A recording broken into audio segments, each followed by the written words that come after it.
Oh man, another day, another grind. What is up guys? This is Cobb and welcome to the account as we blast towards the Lady Noelle fusion. It's going great. Are you guys fusing Lady Noelle? Let me know all about it, man. Maybe you're deciding to skip over the holiday season, man. I've got a feeling that quite a few people are going to be doing that. Anyways, man, the topic of this video is going to be epic champions on this gosh darn account that honestly blew my mind a little bit. Old Hermit Yorg is not one of them. I just want to show off his 6-star awakening. But I'm talking epic champions that I pulled them and I didn't realize quite the impact they were going to have on the account when I first pulled them, right? I had an idea that they might be decent just based on like in-game reviews and stuff like that, but even 1 year into my raid career, they still find new ways to surprise me, man. And speaking of surprises, you will not be surprised to learn that we've still got the best beginner promo link in the world, and you can create a new account right now and get yourself 4 free champions, including Corrado Foxhunter as your starting legendary champion, simply by signing up to raid right now using my beginner promo link down below at the top of the video description box, man.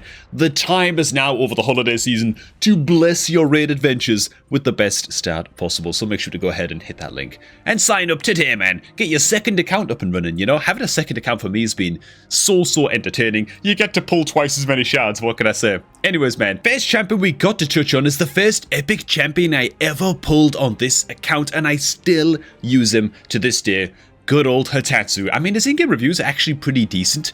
He's such a good all-rounder. I used him everywhere when I first pulled this guy, and I still use him in one of my very specific dungeon teams because of his kit. Now, his A1 actually brings a leech debuff, which is great, just more general healing for the rest of your team. Great debuff to have against Demon Lord Clan Boss when you're just getting started in your raid account. He's a great early game epic.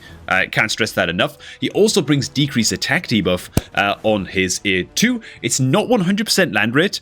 It's like 70% and then an extra 5% with masteries, so it's a little bit unreliable. Actually, it's more reliable than I'm thinking. It's 80% land rate when fully booked. My eyes playing tricks on me. But yeah, another great debuff to bring into Demon Lord Clan Boss and just in wave content in general. And then he also brings an increased defense and continuous heal buff on his A3 as well. So he's bringing all of the survivability tools, right? And on his passive, he actually gets to remove one hard crowd control skill off of himself just for free every few turns, which again, it's lovely. It's just a little nice to have. And where do I use good old Hitatsu? Well, it is none other than my Ice Golem Clear team, because when too many attacks go off at the same time against this boss, you can trigger those nasty counter attacks, and just having Hitatsu's first of all, his decreased attack up on the boss is extremely crucial, right? Huge debuff to bring to the table. And because we're going to trigger the counter attack right now, his increased defense buff as well is going to make it so that even if one of the ads is still alive, even if 2 of the ads is still alive,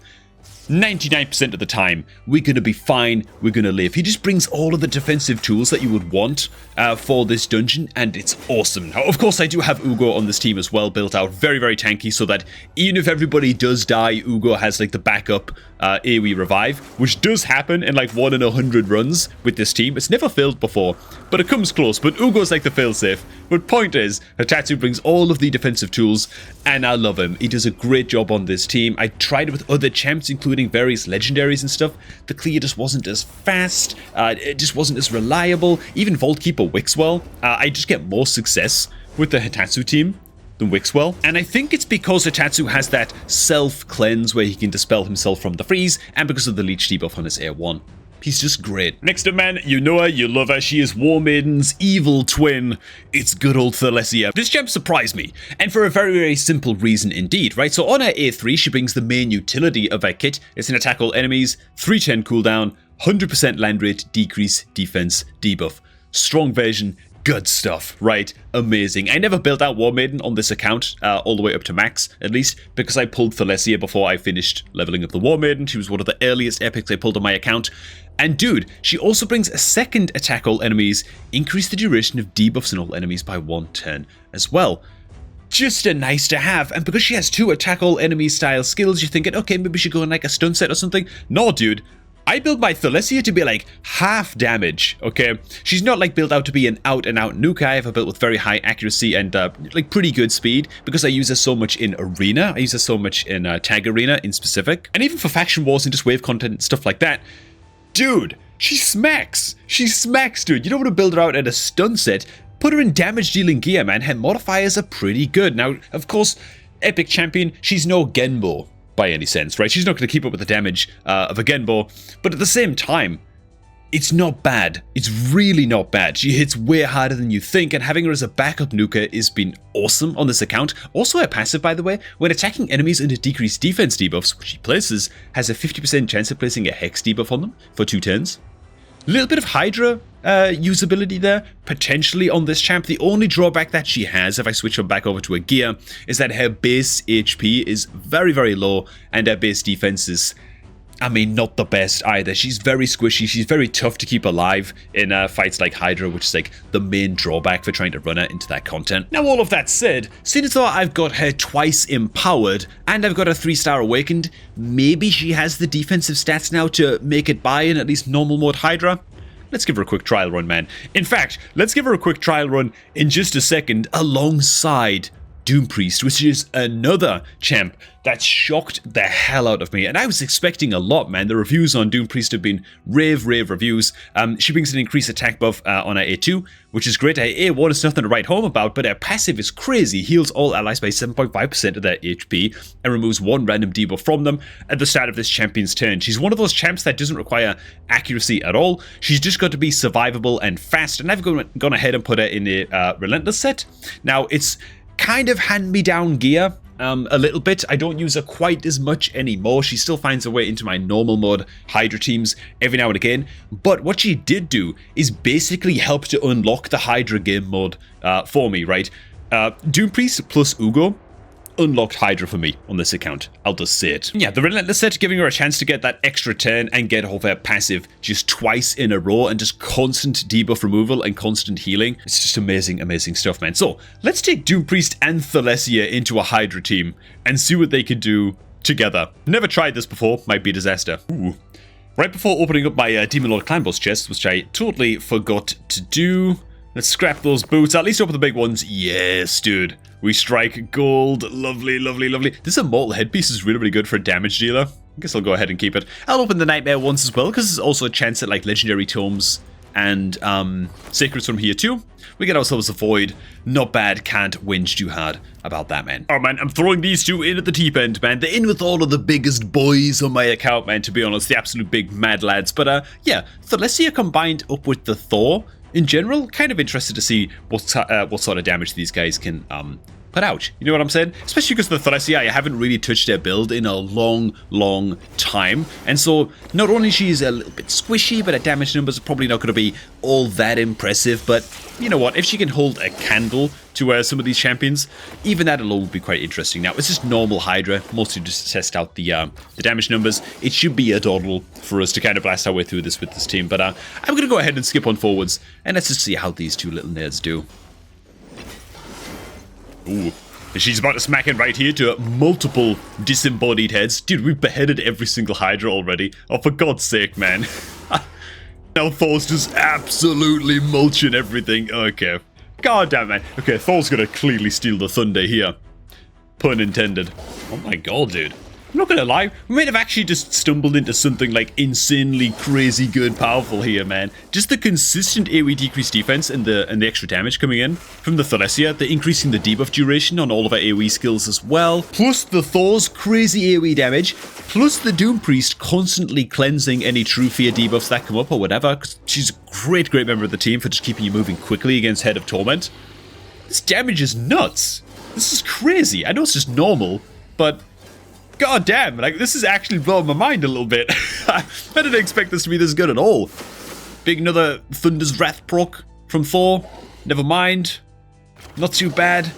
I mostly just want to see the big hit come in from the Thor again, man. I think here it comes. In just a sec. Oh! Oh my god, dude. So much damage, man. Holy cow. Okay, I tell you what, man. I'm going to go ahead and wrap this up here, but this is insane damage, man. Let's go ahead and just hit end battle so that I can just see the damage numbers across everybody. I mean, Thor's damage is going to be god tier, right? Yeah, like 21 mil damage on the Thor, dude.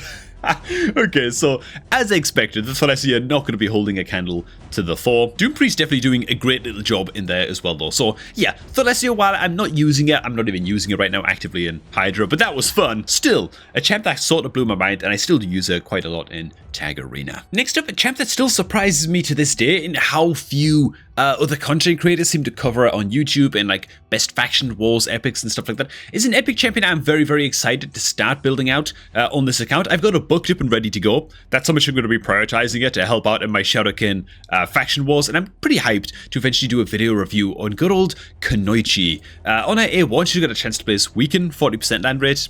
Strong version, you know, good stuff. On her A2, she's got an attack all enemies, 75% chance, or rather 100% chance booked to placing Leech debuff for a couple of turns. Lovely, it's just some good team-wide healing. Very, very nice indeed. And on her A3, it's a strong version Ally Protect, and also fills her turn meter by 50% as well. So the longer cooldown on her A2 doesn't really matter that much. She's got a 50% turn meter fill on the A3, you know, so good stuff, man. This is a great, great champ for just bolstering your survivability in wave content for the Shadowkin. I feel like for an epic champ, her kit is pretty goddamn solid. What's more, to couple up with her Ally Protect as well, on her passive, she gets a block damage buff on herself for a turn whenever her HP drops below 50%. Just amazingly, amazingly good for boosted survivability.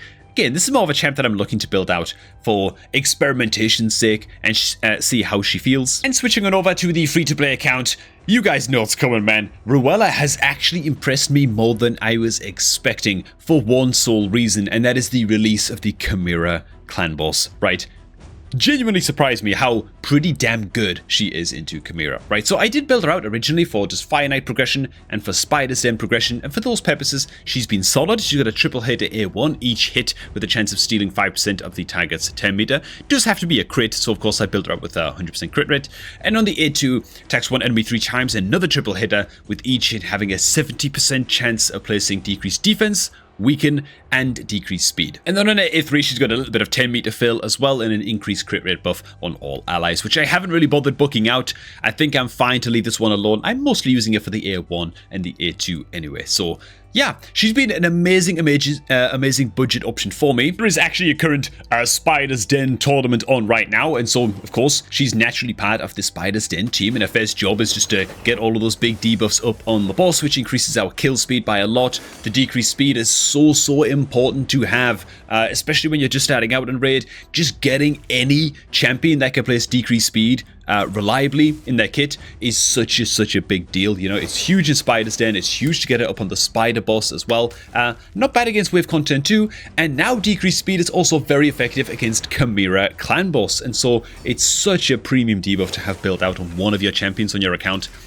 Yeah, and for me, it's on the Ruella, you know. So I A1 a little bit of 10 meter control, a bit of 10 meter steal against the boss as well, which is great. And this is what my Spider 10 team looks like. It's a Spider stage 10, but you know what, man? Until you can farm Spider stage 16, stage 10 is the best stage to farm in Spider anyway, you know? So, yeah, I've got a lot of building out to do for the Spider team, goddammit. Anyways, let's check out Chimera. And once again, Chimera is inactive at the time I want to record a video in Chimera. God damn it, man. And so here's some footage I found a little bit earlier on with Ruella on the far right of the team just here, placing all of those super important debuffs against the Chimera clan boss. Once she gets revived, okay, she goes down quite easily, but yeah, I wasn't expecting to do anything in Chimera on my free-to-play account. There's a bunch of level 50 champions in this team, as you can see, and like, we're watching the end of the run right now, of course, but like 2.5 million damage into Chimera for my first run ever. I feel like Ruella played a massive part in this team with all of those decreased defenses, all those weakened debuffs, all of those decreased speed debuffs. Yeah, she's just a fantastic boss killer overall, and anywhere where decreased speed is valuable. So that's what she's doing for me on the free-to-play account, man. And because of the release of Chimera, she's absolutely shocked me. There you go. Ooh. Yeah, we actually finished off over 3 million damage in this run as well, man. And she was like the second highest damage dealer too. Not that anybody else was dealing much higher damage, to be fair, but not bad, man, not bad. And so there you have it, man. 5 epic champions that surprised me in my raid journey so far with just how valuable they have been for progression, man. Been awesome. And hey man, if this free-to-play account has got you all wiggly to start off a second account of your own, then make sure you do so using my beginner promo link down below right now. Click on the link at the top of the video description box to jumpstart your new raid account with 4 free champions, including the legendary champ, Karato Fox Hunter, completely for free. All you gotta do is sign up to raid and create a new account using that link. Alright, thanks for watching, guys. Do enjoy the rest of your days, and I'm gonna catch all of you all just a tad bit later, man.